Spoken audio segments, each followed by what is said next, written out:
साथ में हूं दिव्या तिवारी। कोरोना काल का सबसे बुरा दौर चल रहा है। राजस्थान में पहले 108 दिन में 13,542 मरीज मिले थे और अब हालात कुछ ज्यादा ही बदतर हो गए हैं। अब 12 दिन में ही 13,667 कोरोना के नए मरीज मिल चुके हैं। यानी कोरोना संक्रमण की रफ्तार तेज हो रही है और जितनी भी कोशिशें कोरोना रोकथाम की हुई सभी बेअसर हो रही हैं। ये भी कह सकते हैं कि अनलॉक 1 जब से शुरू हुआ है तभी से लापरवाही बढ़ी है। लापरवाही का ही नतीजा है कि आज सबके सामने है। देश हो या फिर प्रदेश, हर दिन नए नए रिकॉर्ड बन रहे हैं। करीब एक सप्ताह से राज्य में 1100 से ज्यादा मरीज हर दिन मिल रहे हैं और ये आंकड़ा बढ़ता ही जा रहा है।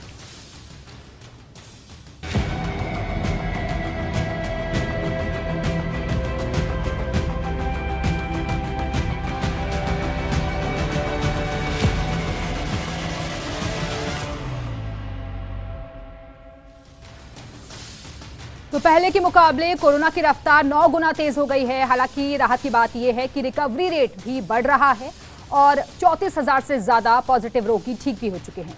लेकिन सवाल यही है कि आखिर कोरोना इतनी तेजी से बढ़ क्यों रहा है? सरकार की कोशिशें बेअसर क्यों हो रही हैं और कहीं ये लापरवाही भारी ना पड़ जाए? जवाब तो देना पड़ेगा। और इसी पर चर्चा करने के लिए इस वक्त 2 खास मेहमान हमारे साथ जुड़ गए हैं। उनका तारुफ आपसे करवा देते हैं। 3 खास मेहमान इस वक्त हमारे साथ जुड़ चुके हैं, उनका परिचय आपसे करवा देते हैं। पंकज जोशी जी हमारे साथ मौजूद हैं, जो कि बीजेपी नेता हैं। इसके साथ ही फिजिशियन डॉक्टर श्याम सुंदर हमारे साथ जुड़ चुके हैं। विश्लेषक के तौर पर अशोक पाठक जी हमारे साथ मौजूद हैं। सर, आपका भी बहुत बहुत स्वागत है। पहला सवाल मैं डॉक्टर श्याम सुंदर आपसे ही करना चाहूंगी। पहले डॉक्टर्स भी ये मानते थे कि कोरोना का जो ग्राफ तेजी से बढ़ रहा था उसके सोर्सेस पता चल जाते थे, लेकिन अब तो आंकड़े नए नए रिकॉर्ड बना रहे हैं और सोर्स भी पता नहीं चल पा रहा है। देखिए, ये कहना सही है कि देखिए, शुरुआत में जब हमने लॉकडाउन हुआ था, लॉकडाउन में केसेस काफ़ी कम रहे थे, लेकिन जैसे अनलॉक हुआ केसेस बढ़ने शुरू हुए।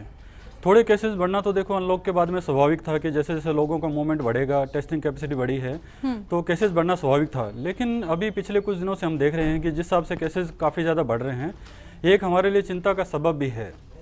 थोड़ी राहत की खबर ये है कि जो भी जो केसेस आ रहे हैं उसमें मैक्सिमम केसेस या तो माइल्डली सिम्टोमेटिक है, एसिम्टोमेटिक है। सीवियर केसेस कम है, मोर्टेलिटी इनमें काफ़ी कम है और रिकवरी रेट काफ़ी अच्छी है। लेकिन फिर भी जिस हिसाब से केसेस बढ़ रहे हैं एक हमारे लिए चिंता का सबब तो है। अब हमें सोचना पड़ेगा क्योंकि इसका कोई इफेक्टिव ट्रीटमेंट नहीं है और कोई अभी प्रिवेंटिव कोई वैक्सीन नहीं है। जो मेन जो इसका जो ट्रीटमेंट है वो प्रिवेंशन ही है। और प्रिवेंशन के लिए जो इफेक्टिव 3-4 जो मेजर जो बार बार पिछले लगभग 5-6 महीने से सब लोगों को अवेयर कर रहे हैं कि सोशल डिस्टेंसिंग का पालन कीजिए, मास्क पहनिए, हैंड वॉशिंग कीजिए और जहाँ तक नेसेसरी हो आप घर से बाहर नहीं निकले या भीड़ भाड़ वाली जगह मत जाइए। लेकिन अभी हमने देखा है कि जैसे अनलॉक हुआ है लोग काफ़ी हद तक लापरवाह हो गए हैं। लोग अपनी जिम्मेदारी नहीं समझ रहे हैं क्योंकि सरकार के लेवल पर जितना अवेयरनेस करना चाहिए था, जो उन्होंने काम करना चाहिए था, इंफ्रास्ट्रक्चर डेवलपमेंट करने का, टेस्टिंग कैपेसिटी बढ़ाने का, वो सब उन्होंने काम किया। लेकिन अब एज ए रिस्पॉन्सिबल सिटीजन जो हमारी जिम्मेदारी आ जाती है, हम उसको शायद प्रॉपर ढंग से निभा नहीं पा रहे हैं। हम थोड़े काफ़ी गैर जिम्मेदार हो गए हैं। हमें पता है कि यही इसका 3 जो है वही इलाज है, लेकिन हम उनको फॉलो नहीं कर पा रहे हैं। आप रूटीन में देख रहे होंगे, आप मार्केट में निकलिए, आपको बहुत से लोग भीड़ भाड़ वाली जगह मिल जाएंगे बिना मास्क पहने और बिल्कुल क्लोज मिल जाएंगे। तो मेरे हिसाब से मेरा जो ख्याल है कि जो हम जितने गैर जिम्मेदार हो गए हैं वही एक रीज़न है कि जिस हिसाब से ये केसेस बहुत ज़्यादा बढ़ रहे हैं।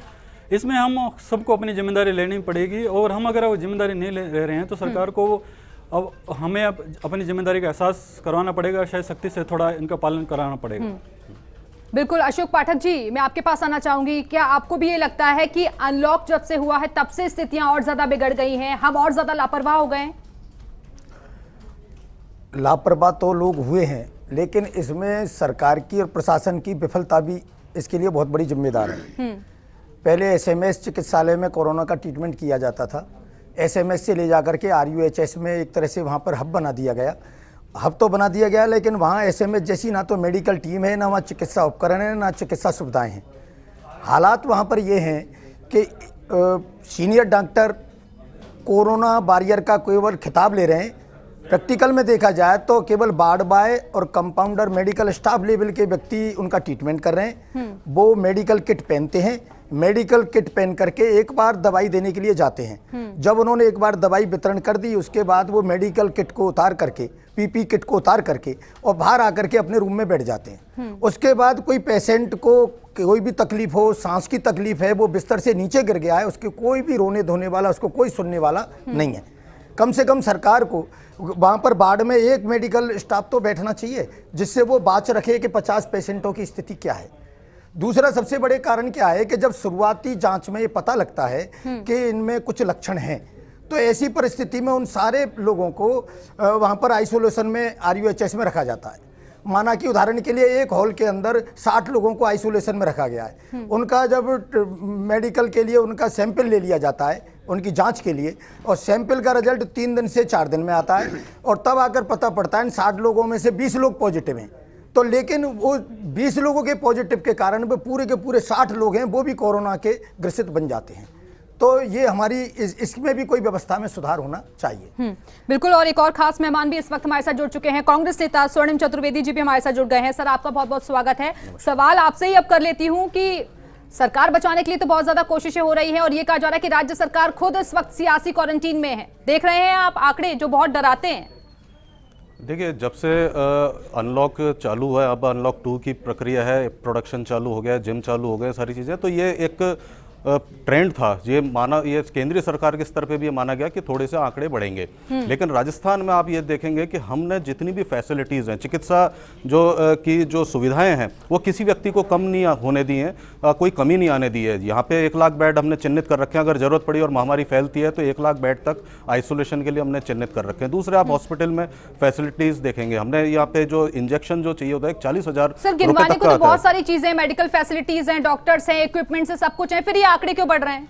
देखिए, आंकड़े तो मैंने आपको बताया ना कि अब जब ये तय ही हो गया है कि हमें इसी के साथ जीना है, हमारे सारे जो है तो ये मानकर बैठ जाए हम। नहीं, देखिए, अनलॉक हो चुका है, आवाजाही, ये सबसे बड़ी जो राजस्थान में आंकड़े बढ़ने का कारण है वो मैं आपको बता देता हूँ। स्पष्ट सरकार भी कर चुकी है पहले कि जो इंटर स्टेट आवाजाही बढ़ी है हमारे यहाँ पे, क्योंकि हमारे यहाँ पे जो ईस्टर्न राजस्थान है, वहाँ पे वेस्टर्न राजस्थान है, सबके बाहर दूसरे स्टेट से ट्रेड होता है। मंडियों में जाते हैं, सब्जियाँ बेचने जाते हैं, गुजरात जाते हैं, यूपी जाते हैं, भरतपुर के, धौलपुर के लोग हैं, और इधर के जो जोधपुर है, जैसलमेर है, ये लोग इधर के जो जालौर है, ये इनका गुजरात से ट्रेड चल रहा है, मध्य प्रदेश से ट्रेड चल रहा है। तो इन सभी जो नेबरिंग स्टेट्स है, यहाँ पे कोरोना महामारी जो है बुरी तरह फैल चुकी है, और ये आप देखेंगे यहाँ पे कम्युनिटी स्प्रेड है। तो जब ये लोग वापस लौट के आते हैं तो इनमें मिल रहा है। राजस्थान में इसलिए चिंता की बात नहीं है कि अभी करीब 47,000 करीब जो यहाँ पे पेशेंट अभी तक इन्फेक्टेड हुए हैं, लेकिन उनमें से 33,000 से 34,000 तक करीब जो है ठीक हो चुके हैं। और सबसे बड़ी बात यह है कि यहाँ पे हमने किसी प्रकार से कोई कमी नहीं आने दी। आप यूपी देख लीजिए,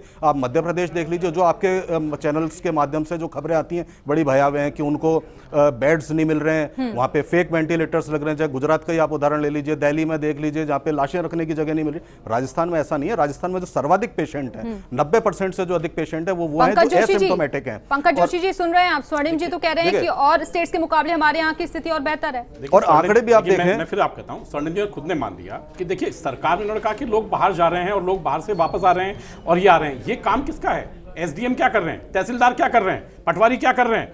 आप देखिए, इसका मतलब देखिए पंकज जी, केंद्रीय स्तर पे इसको मिल चुकी है स्वीकृति। प्लीज एक बार मुझे एसडीएम क्या करेगा इसमें? मैं बताता हूं आपको। हाँ, कि जब ये आपकी कोरोना में लिखा हुआ है कि बेसिकली यदि आप दूसरे स्टेट से आते हैं तो आपको क्वारंटाइन होना पड़ेगा और क्वारंटाइन की व्यवस्थाएं रखनी पड़ेंगी आपको। लेकिन आप कह रहे हैं कि लोग आ रहे हैं, जा रहे हैं और आप कोई परवाही नहीं कर रहे हैं, उनको क्वारंटाइन के रूल्स ही लागू नहीं कर रहे हैं। इसका मतलब ये किसकी गड़बड़ी है? क्या देखिए, क्वारंटाइन रूल्स नहीं है ये, जो ट्रेड करने जा रहा है उसको क्वारंटाइन में रखने की आवश्यकता नहीं है। ये केंद्र सरकार के नियम है।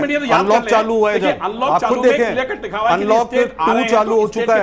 एक मिनट आप समझाइए, आप बताएं कौन से स्टेट में? मैं कह रहा हूं आपको, सुनते जाइए ना, बताता हूं आपको। अब आप देखिए, आज का पेपर था, मेरे को लगता है ये पढ़ के आया कि नहीं आया, लेकिन भास्कर और पत्रिका दोनों पेपर में था कि जिन सुपर स्प्रेडर्स की जांच जयपुर में 2 महीने पहले होनी थी, है ना, वो जांच आज से शुरू करेंगे। अब आप बताइए मुझे साहब, अब 2 महीने में क्या हो गया होगा? 2 महीने के अंदर क्या स्थिति बन गई होगी? इसके बाद आप देखिए कि इन्होंने कहा कि हमने इतने सारे जो लोगों को कर रखा है, वहां पर लोगों की शिकायतें ये आई, बार बार आई, वीडियोस आए, फोटोज आई कि हमें ना फूड मिल रहा है, ना हमें दवाइयां मिल रही है, ना मिल रही है। पंकज जोशी जी, लेकिन मेरे को लगता है कि ये वक्त राजनीति करने का नहीं है, ये वक्त राजनीति करने का नहीं है, और आपको भी सपोर्ट करना चाहिए सरकार को, सपोर्ट कर रहे हैं ना, हमने कि वो जागरूक करे लोगों को। लेकिन आप मुझे बताइए, भूल रहे हैं पंकज जी कि आप ही की पार्टी आरोप लगा दी थी अभी 1 महीने पहले। सुनिए पंकज जी, अभी आप कह रहे हैं ना फूड नहीं मिल रहा, 1 महीने पहले आप ही आरोप लगाते थे कि जो ये आइसोलेशन में लोग रख रखे हैं, इनको होटल वाली फैसिलिटीज दे रखी हैं, इनको खाने में इतने रुपए का नाश्ता दे रहे हैं, इतने रुपए खाने दे रहे हैं, ये आरोप आप लगाते थे। और आज आप दूसरी बात कह रहे हैं। मेरी बात सुनिए, आपको मैं फिर आज बताता हूं, जितने नेबरिंग स्टेट से आप उसके आंकड़े देख लीजिए, हमारे ठीक होने के आंकड़े देख लीजिए, मृत्यु दर देख लीजिए, आप चिकित्सा सुविधाएं देख लीजिए, आप फैसिलिटीज देख लीजिए जो राजस्थान में पूरा हिंदुस्तान राजस्थान मॉडल को अनुकरण कर रहा है आज। अरे अनुकरण नहीं, पंकज जोशी जी, लेकिन आपने सुना होगा ना, कांग्रेस के भी बहुत सारे लीडर्स ने, इनफैक्ट राहुल गांधी ने खुद ये बात बोली थी कि जब से अनलॉक हुआ है तब से ऐसे और ज्यादा मामले बढ़े हैं। देखिए, मैं यही कर रहा हूं, इसलिए बढ़े हैं कि आप स्वयं देखिए कि यदि सरकार नहीं हो, और जब सरकार के यदि आप जनप्रतिनिधि किस लिए चुना जाता है, मुझे बताइए, जनप्रतिनिधि किसके लिए चुना जाता है? क्या बेसिकली क्या ऑर्डिनरी चीज के लिए चुना जाता है क्या? लेकिन जब ऐसी चीजें होती है तो आप देखिए जनप्रतिनिधि लगातार अपनी जनता के बीच में रहता है और वो काम करता है। लेकिन आप देखिए कि जिस जनप्रतिनिधि को गए आज 1 महीना होने को आ जाएगा, वो बताइए, मुझे बताइए कि ऐसा आज तक स्थिति में कब हुआ? या तो इमरजेंसी में हुआ, या फिर अब हुआ। मैं आ रहा हूं, एक मिनट। मैं प्रश्न आप ये बताइए कि हमारे यहाँ पे राजस्थान में क्या सरकारी स्तर पर कोई कमी छोड़ रखी है? हाँ, छोड़ रखी है, बताता हूं आपको। छोड़ रखी है। और आप सुनिए, एक बार जनप्रतिनिधि की बात आप भी सेंट्रल में किसकी गवर्नमेंट है? पंकज जोशी जी, सेंट्रल में किसकी गवर्नमेंट है? भाग नहीं लेना चाहते? सेंट्रल में किसकी गवर्नमेंट है? सेंटर क्या करेगा सब बताइए? सेंटर कौन सी इन्होंने किया? गाइडलाइंस वहीं से निकलती है ना। फंड दिया है वो बताइए। सबसे ज्यादा फंड दिया राजस्थान को। और बिल्कुल जब कहा उन्होंने कहा, प्रधानमंत्री जी ने कहा कि आप अच्छा काम कर रहे हैं, लेकिन जब अच्छा काम कर रहे थे तो आप सियासत बचाने चले गए। प्रधानमंत्री जी ने कहा अच्छा काम कर रहे हैं, हमने आपको फंड दिया, लेकिन उन्होंने कहा कि सियासत बचाने टाइम आया तो आप सियासत बचाने चले गए। पंकज जी, महामारी के नाम पर क्या फंड दिया ये बता दें। जनता तो कहेगी स्टेट को, गवर्नमेंट को सहायता क्या फंड दिया? वो तो कह रहे हैं ना कि हम काम कर रहे हैं, वो तो कह रहे हैं ना मुझे कि हम काम कर रहे हैं। बंद करने का काम किस नाम से फंड दिया मुझे बताइए कहां तक है? बिल्कुल सारा फंड आपके पास है, कौन सा फंड नहीं दिया? आप कह रहे हैं इनको विधायकों को बंद करने का काम है और आप क्या कर रहे हैं? आपका सपोर्ट करने का काम है, आप सपोर्ट कर रहे हैं। नहीं, कैसे नहीं, किसको सपोर्ट कर रहे हैं? किसको सपोर्ट कर रहे हैं? आपको पता होगा किसको आप सपोर्ट कर बताइए, रहे हैं। आप चैनल को बताइए किसको सपोर्ट कर रहे हैं? वही तो मैं कह रही हूँ, आप बताइए ना, वही पता होगा तो आप बताइए क्यों नहीं अनुशासन वही पालना चीज करते आप? सर ये क्यों बताइए, अनुशासन पालना नहीं करते? वही आप सर क्यों नहीं कहते भाई पार्टी से बाहर निकाले? आप कैसी, देखिए आप मेरे ऊपर आरोप लगा रहे हैं चैनल के माध्यम से। सर मैं आपके ऊपर आरोप नहीं लगा रही हूं, सीधे जो खबरें चल रही हैं हम तो वही कह रहे हैं ना, हम तो वही कह रहे हैं सर, आरोप थोड़ी लगा रहे हैं, हम तो वही कह रहे हैं कि ये सब किया कराया बीजेपी का है। केवल इतना सा बता दीजिए, जो चीजें चल रही है फिलहाल, बताइए, नौबत ही नहीं आती, उसके लिए भारतीय जनता पार्टी नौबत ही नहीं आती। आज पूरा फोकस कोरोना पे ही होता है सर। कांग्रेस की सरकार को अस्थिर करने का प्रयास किया या नहीं? क्या कांग्रेस पार्टी की चुनी हुई सरकार को जगह जगह आप गिराने का प्रयास कर रहे हैं? क्या आपने बाकी स्टेट्स में ना गिराया है? आपने बाकी स्टेट्स में कांग्रेस पार्टी की सरकारों को नहीं गिराया है क्या पंकज जी? क्या यहाँ पे आपने ऐसे करने का प्रयास नहीं किया? क्या आपके नेताओं आप तो मौके का फायदा ही ढूंढ रहे हैं ना। हाँ, स्वर्णिम जी आप बोलिए। देखिए, मैं इनसे सिर्फ एक बात यहाँ पे सबको कहना चाहता हूँ, आपके चैनल के माध्यम से सबको ये पता होना चाहिए कि राजस्थान सरकार ने महामारी को कंट्रोल करने में और महामारी के समय जनता को सुविधाएं देने में, चाहे वो चिकित्सा सुविधाएं हो, उसके अलावा अन्य चाहे परिवहन सुविधाएं हो, चाहे कोई भी व्यक्ति अगर रोजगार चला गया है तो उसको भूखा ना सोना पड़े, ये सारी सुविधाएं उपलब्ध कराने का बीड़ा उठाया है और उठाया जा रहा है। बड़ी खबर का रुख कर लेते हैं। सांसद हनुमान बेनीवाल की कोरोना रिपोर्ट आई है नेगेटिव। RUHS में चल रहा था इलाज और रिपोर्ट नेगेटिव आने पर कहा है कि जल्द आऊंगा जनता के बीच। इस वक्त की अहम खबर आपको बता दें कि सांसद हनुमान बेनीवाल जो कि कोरोना पॉजिटिव पाए गए थे, उनकी कोरोना की रिपोर्ट नेगेटिव आ गई है और RUHS में उनका इलाज चल रहा था। रिपोर्ट नेगेटिव आने पर उनकी तरफ से कहा गया है कि जल्द ही आऊंगा जनता के बीच। हमारे साथ खास मेहमान भी लगातार जुड़े हुए हैं। अशोक पाठक जी, मैं आपके पास आना चाहूंगी। अब तो आम लोग लेकिन VIPs भी आ रहे हैं, देखा होगा आपने। VIPs आ रहे हैं। अभी पंकज जोशी जी ने एक बात कही थी कि सरकार और कोरोना के समय में ध्यान नहीं दे रही है। मैं इस बात से सहमत नहीं हूं, क्योंकि जिस दिन से राजनीतिक घटना चक्र चला है, जनता के बीच में जरूर जनप्रतिनिधि नहीं जा रहे हैं, लेकिन आप देखिए उन विधायकों को खुश करने के लिए किसी दिन ADM की ट्रांसफर की लिस्ट निकलती है, किसी दिन एडिशनल SP की ट्रांसफर की लिस्ट निकलती है। वो ऐसा लगता है कि ये जो विधायक हैं, ये सरकार है वर्तमान में केवल मात्र अधिकारियों के स्थानांतरण करने की एक एजेंसी बन गई है, उसके सिवा और सब कार्य बंद हो गए हैं। यदि नहीं तो क्षेत्र में विधायक होते, क्षेत्र में जाकर के लोगों की समस्याएं सुनते, चाहे वो कांग्रेस हो या भाजपा हो, सभी विधायक अपने क्षेत्र में जाके सुनते। आप तो जयपुर के हालात की बात कर रहे हैं, ग्रामीण क्षेत्रों में इतने बुरे हालात है, ना तो PPE किट है, ना उनके पास N95 के मास्क है, और वो ग्रामीण क्षेत्रों में जाकर के किस तरह से चिकित्सा कर्मी काम कर रहे हैं। और यदि वो किसी पॉजिटिव पेशेंट के संपर्क में आते हैं, एक सबसे बड़ी लापरवाही सरकार ने जो बरती है, पहले चिकित्सा कर्मी को जब उसकी ड्यूटी कोरोना वार्ड में होती थी उसको क्वारंटाइन रखने का एक नियम था। वो कुछ दिन के लिए जब उसको छुट्टी मिलती थी वो 7 दिन या 10 दिन के एक पीरियड के लिए क्वारंटाइन किया रहता था। आज स्थिति यह है कि वो उसका क्वारंटाइन होना बंद हो गया। वो चिकित्सा कर्मी जाएगा, सीधा अपने घर पे जाएगा, अपने बच्चों के साथ जाएगा, अपने मित्रों में मिलेगा, उन सब में फिर वो कोरोना फैलने का डर रहेगा। स्वर्णिम जी, जिस बात का जिक्र अशोक जी जबकि कर रहे हैं, WHO की कुछ गाइडलाइन लापरवाही मैं सरकार इसका- की तरफ से हो रही है चीजों में और कुछ लोग भी कर रहे हैं। फिर बिल्कुल मैं इसका जवाब दे देता हूं। आप ICMR की गाइडलाइंस देख लें। पहले ये होता था कि जितने भी चिकित्सा कर्मी थे कोरोना स्पेशल हॉस्पिटल बना दिए जाते थे कि वहां पे सिर्फ कोरोना का इलाज होगा। अब जब से अनलॉक चालू हुआ है उसके बाद से ये माना गया, क्योंकि अलग अलग गाइडलाइंस आती है। कभी कहते हैं N95 मास्क जरूरी है, अब कहते हैं N95 मास्क जो है वो उससे रुकता नहीं है इन्फेक्शन। तो ये सारी चीज़ें आ रही हैं। और अब जो है कोरोना पॉजिटिव है या नहीं है इसका, क्योंकि अब पहले तो सिर्फ इसी महामारी का इलाज चल रहा था, केवल इस बीमारी का इलाज चल रहा था। अब अस्पताल में सभी बीमारियों का इलाज चल रहा है। और जो क्वारंटाइन रखने की बात है, अब तो ICMR की गाइडलाइंस है जिनके माइल्ड इन्फेक्शंस हैं उनको भी जो है घर पे रखा जाए, उनको भी अलग से आइसोलेशन में नहीं रख रहे। WHO ये कह रहा है कि माइल्ड इन्फेक्शन वाले जो हैं, जिनको बुखार भी अगर आ जाता है और 1-2 दिन का ही बुखार है, तो उनको भी घर पे ही रखा जाए, उनको आइसोलेशन में अलग से वार्ड में या हॉस्पिटल में रखने की आवश्यकता नहीं है। तो ये गाइडलाइंस हमारी नहीं है, चिकित्सा क्षेत्र में गाइडलाइंस आती हैं, WHO बनाता है, ICMR बनाता है, इन गाइडलाइंस की पूरी पालना की जाती है। राजस्थान सरकार भी पालना करती है। राजस्थान सरकार ने लेकिन अपना जो एक एडमिनिस्ट्रेटिव कार्य है वो किया, जिसमें कम्युनिटी स्प्रेड ना हो, इसके रोकने के लिए चाहे आप भीलवाड़ा मॉडल देखें, चाहे जयपुर में हमने रोकने एक बार बताइए ना कि जब ऐसी स्थिति है, गंभीर स्थितियां हो रही हैं और जो नोडल अधिकारी जो थे, जो मॉनिटरिंग कर रहे थे सारी चीजों की, उन्हें तक बदल दिया गया। तो ये चीजें समझिए ना। बिल्कुल बिल्कुल मैं आपको बताता हूं उसके कारण है। जैसा अब जोधपुर था, जोधपुर में अगर आप देखें कि जोधपुर कलेक्टर और जोधपुर संभागीय आयुक्त थे, वो दोनों ही कोरोना पॉजिटिव, उनके इन्फेक्शंस निकले, तो उनको चेंज करना ही था। तो ये टीम समय समय पर चेंज होती रहती है, क्योंकि आप ये देखें जिस जिस जगह पे ट्रेड होता है, एक ट्रेंड ऐसा चल रहा है कि जिस डिस्ट्रिक्ट में एकदम से फैलता है तो लगातार फैलता है, स्प्रेड होता है, और फिर उसको कंटेंट करते हैं। हम जो पूरी उस जगह को हमने क्योंकि अधिकार दे रखे हैं कलेक्टर्स को, SDM को, और वो वहाँ पे जीरो मोबिलिटी का कार्य करते हैं। जीरो मोबिलिटी लागू की जाती है, वहाँ पे कर्फ्यू लगाया जाता है, और उसके बाद पूरे क्षेत्र में जहाँ पे ज़्यादा संख्या में पेशेंट्स आ रहे हैं वहाँ पे घर घर जाकर के टेस्टिंग फैसिलिटीज की जाती है। 16 लाख से अधिक टेस्ट अभी तक हम कर चुके हैं। और सबसे बड़ी बात यह है कि आप देखें मृत्यु दर से लेकर के और जो ठीक होने की दर है वो राजस्थान में सर्वाधिक इसीलिए है क्योंकि हम जो है टेस्टिंग फैसिलिटीज हमने बढ़ाई है। 40,000 से अधिक टेस्ट हम प्रतिदिन कर रहे हैं और करने की फैसिलिटी है हमारे पास। ये हमने फैसिलिटी डेवलप की है। पहले तो सैंपल भी पुणे जाता था और आज हम यहाँ पे कर रहे हैं। डॉक्टर श्याम सुंदर, मैं आपके पास आना चाहूंगी, लेकिन रैपिड एंटीजन टेस्ट जो बताया जा रहा है और स्टेट्स में सक्सेसफुल है, लेकिन राजस्थान में वो स्थिति दिखाई नहीं देती और ये जो टेस्ट है यहाँ नहीं हो पा रहे हैं। देखिए, रैपिड टेस्ट की जहाँ तक एंटीजन टेस्ट की बात की जाए तो उसमें ये तो है कि देखो फॉल्स रेट काफ़ी है, उसकी सेंसिटिविटी काफ़ी कम होती है। जो गोल्ड स्टैंडर्ड होता है वो हमेशा RT-PCR ही होता है उसमें। तो टेस्ट के जहाँ तक एंटीजन टेस्ट का ये फ़ायदा है कि देखो कि उसका कॉस्ट कम होता है, टाइम कम लगता है, लेकिन उसकी अगर आप डिजीज़ प्रिवेंशन की बात करते हो या डायग्नोसिस की बात करते हो तो उसकी सेंसिटिविटी और स्पेसिफिसिटी इतनी नहीं है। तो गोल्ड स्टैंडर्ड तो RT-PCR ही है। अगर कोई पेशेंट जो सिम्टोमेटिक लगता है उसका अगर एंटीजन कोविड टेस्ट नेगेटिव आता है, इसका मतलब ये नहीं है कि वो पेशेंट सफरर नहीं है। हो सकता है हमने उसका एंटीजन टेस्ट करके छोड़ दिया और बाद में अगर उसी का पेशेंट का RT-PCR करते हैं तो वो पॉजिटिव आ जाता है। तो एंटीजन टेस्ट की सेंसिटिविटी एज कम्पेयर टू जो RT-PCR है वो बहुत कम है। तो मेरा मानना तो है कि देखो इसके लिए गोल्ड स्टैंडर्ड तो RT-PCR ही है।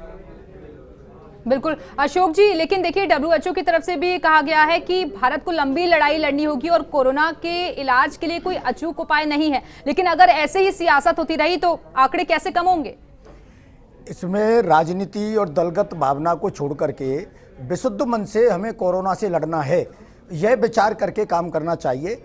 अभी तक की जो स्थिति को देखा जाए तो जयपुर में भीलवाड़ा मॉडल सक्सेस रहा था, उसके लिए भीलवाड़ा के लोगों ने भी बहुत बढ़ चढ़ करके पूरी तरह उसमें सहयोग दिया था।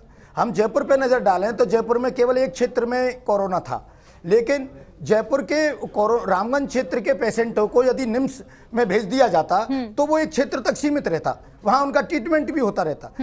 लेकिन उनको लेकर के आप लेकर आ गए जयपुरिया हॉस्पिटल में, उनको आप लेकर आ गए मानसरोवर में, पूरे जयपुर शहर में उनको नचाया गया और वो पेशेंटों की कोई रखवाली नहीं की गई। वो जयपुरिया हॉस्पिटल से निकल करके मालवीय नगर में घूम रहे हैं, कभी कहीं पर घूम रहे हैं। आज जो जयपुर में गली गली में जो कोरोना फैला है, स्प्रेड हुआ है, इसका सबसे बड़ा कारण ये नाकामी है। आपको क्या आवश्यकता थी उनको क्वारंटाइन और आइसोलेशन के लिए आप नीलम होटल में रख रहे हैं? आपको क्या आवश्यकता थी आप किसी होटल में रख रहे हैं? एक क्षेत्र विशेष के लोगों को, एक क्षेत्र विशेष दिल्ली रोड जहां पर निर्जन आबादी है, वहां पर आप रख सकते थे और जिससे वो ना तो कम्युनिटी में फैलता ना और लोगों में फैलता।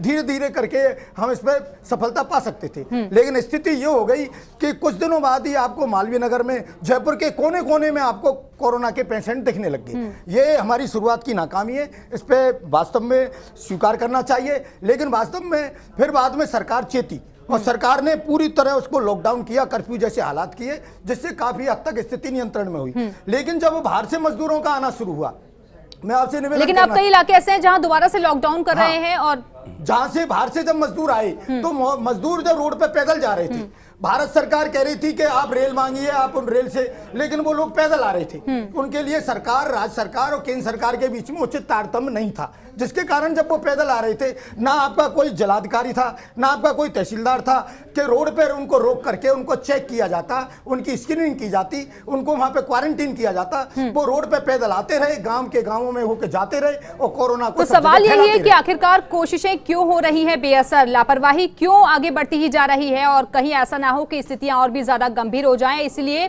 इस पर विचार करने की भी जरूरत है। बहुत बहुत शुक्रिया आप सभी मेहमानों का हमारे साथ चर्चा में शामिल होने के लिए, हमारे साथ जुड़ने के लिए। और चलिए एक बार फिर से बड़ी खबर का रुख